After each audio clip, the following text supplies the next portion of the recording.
Bonjour à toutes et à tous, bande de batarangs sur pattes, nouveau décryptage d'ici. Aujourd'hui un gros chapitre sur Superman, anciennement Legacy. Et vous allez voir qu'il y a des choses très intéressantes, des théories, des rumeurs, des choses qui sont plutôt louches concernant notamment Superman. Alors déjà je tiens à dire que c'est un miracle puisqu'on est le 5 avril au moment où je tourne cette vidéo et le costume n'a toujours pas fuité de Superman. Alors ne vous inquiétez pas, on m'a posé la question sur Twitter. Non, ça ne sera pas un costume entièrement en CGI, c'est pas pour ça qu'il a pas fuité, enfin je ne pense pas, en tout cas ça m'étonnerait, mais c'est juste qu'ils sont plutôt en train de gérer le truc. Il faut dire aussi que l'essentiel du tournage qui pour l'instant a été tourné justement, c'est passé en Norvège et dans un coin un petit peu antarctiquesque, si je puis dire, là où il n'y avait pas trop de civilisation, etc. On a quand même eu un leak du costume de l'ingénieur, ça a réussi à fuiter, et je ne doute pas que ce sera la même pour Superman le jour où ce sera possible. Donc voilà, j'ai envie de vous dire, restez vigilants.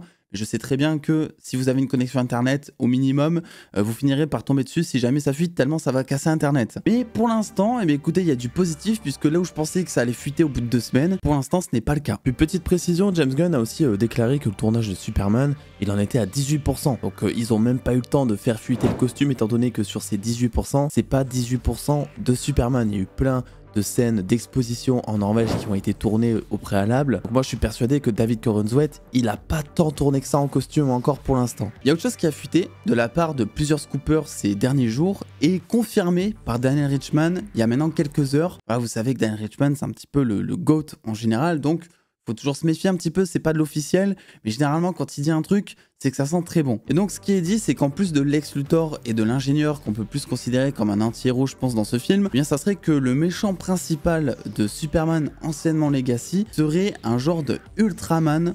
Donc Ultraman qui est dans les comics, on va dire l'inverse de Superman, qui est en gros un Superman d'une réalité alternative, un Superman où Krypton n'a pas explosé, un Superman où la kryptonite le rend plus fort plutôt que de l'affaiblir. Bref, vous avez compris un petit peu le délire. Ce qu'il faut savoir, ce qui est intéressant, c'est que ce Superman, au lieu d'être membre de la Justice League, enfin, cet Ultraman du coup, il est membre du syndicat du crime, qui est un genre de Justice League inversé là aussi. Et donc c'est une menace type Justice League puisque il y a souvent des confrontations entre syndicat du crime et Justice League. Donc ce qui est intéressant, c'est que Ultraman en soi, c'est un personnage d'envergure, mais bon, c'est quand même un méchant où tu peux très bien t'en débarrasser au bout d'un film comme tu peux t'en débarrasser au bout de 3. Là, ce qui est intéressant dans ce film, c'est que d'après ce que l'on sait, d'après les rumeurs confirmées donc par les différents scoopers, il ne s'agira pas vraiment d'Ultraman dans le sens où il ne sera pas question de multivers et qu'en fait ce serait Lex Luthor qui aurait créé un clone de Superman et donc un espèce de clone maléfique. Et en fait c'est pas très étonnant quand on y pense puisque rappelez-vous, et vous le savez, je vous ai sorti la critique sur la chaîne, un des comics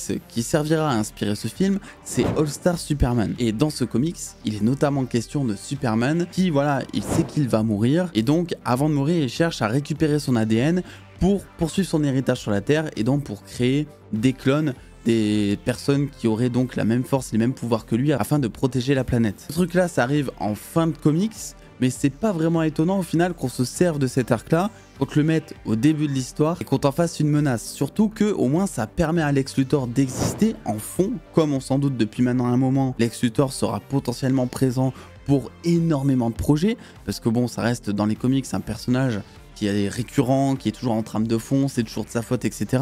Je vois pas pourquoi ça serait pas le cas ici non plus. Et au final, c'est vrai que c'est un genre de Bizarro, mais un peu plus accompli, Ultraman, de ce que je connais en tout cas, de ce que je sais. Bizarro, c'est pareil, c'est un genre d'inverse de Superman, sauf que bon, il est un peu, on va dire, teubé sur les bords la plupart du temps. Et Bizarro, c'est surtout un méchant plus anti-héros. Moi c'est comme ça que je le vois. Bizarro c'est un personnage qui est ultra attachant, c'est un personnage qui est méchant lorsqu'il n'est pas compris et c'est surtout un personnage qui a été adapté 600 fois en live action, que ce soit dans les séries, que ce soit même dans les films. Donc je trouve ça peut-être plus intéressant que Ultraman, ou en tout cas une version clone, on va dire, soit développée ici en live action. Et surtout que ça ne veut pas non plus pour autant dire que Bizarro ne ferait pas une apparition, dans le sens où dans cette adaptation, Bizarro pourrait juste être une première phase à Ultraman. Ultraman, je le vois un peu comme la phase concrétisée donc du clonage de Superman. Parce que bon, cloner quelqu'un, peut-être que Lex Luthor il n'y arrivera pas du premier coup, et peut-être qu'au départ, bien, il y aurait plusieurs clones, plusieurs sortes de Bizarro qui seraient justement un peu teubés, mais qui ne seraient pas justement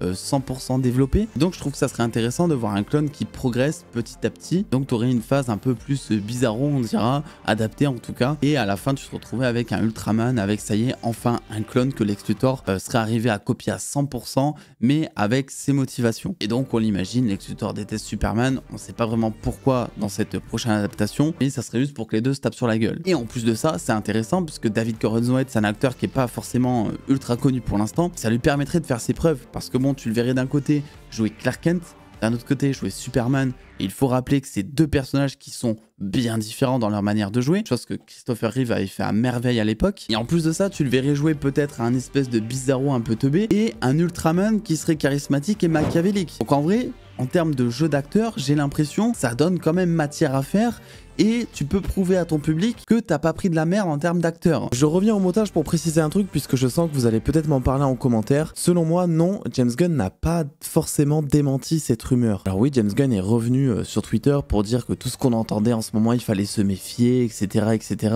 Le souci, c'est que à son habitude, James Gunn, quand il dément une rumeur, elle est pointée du doigt, elle est visée. Il répond soit directement à la rumeur en question et il dit que c'est faux, soit tout bonnement il répond à quelqu'un qui cite cette rumeur et il dit que c'est faux. Là, il a fait un tweet sans jamais citer le clonage de Superman, en ne parlant que de Lex Luthor et en disant que c'était lui le méchant principal, sauf que même ça va dans le sens de cette rumeur, puisque comme je vous l'ai dit, même s'il y a un Ultraman ou un genre de Bizarro, le commanditaire de tous ces actes, ça reste quand même Lex Luthor, ça reste lui, le grand méchant, qui veut faire du mal à Superman. Donc oui, c'est Lex Luthor le grand méchant dans tous les cas. Si cette rumeur s'avère être vraie, s'il y a un Ultraman ou un Bizarro, c'est juste l'arme de Lex Luthor, ça, qui lui servira à buter Superman ou en tout cas à essayer. Mais pour moi, il n'a pas vraiment démenti James Gunn, et en fait, ce qu'il essaie juste de faire pour moi, c'est noyer le poisson, puisque le souci, c'est qu'il nous a habitués à chaque fois qu'il y a une rumeur, à débunker, à dire voilà, ça c'est faux, ça c'est faux. Et le problème, c'est que si jamais il ne communique pas autour d'une rumeur, comme il nous en a donné l'habitude, très vite, ça veut potentiellement dire que c'est vrai du coup. Donc il a réagi.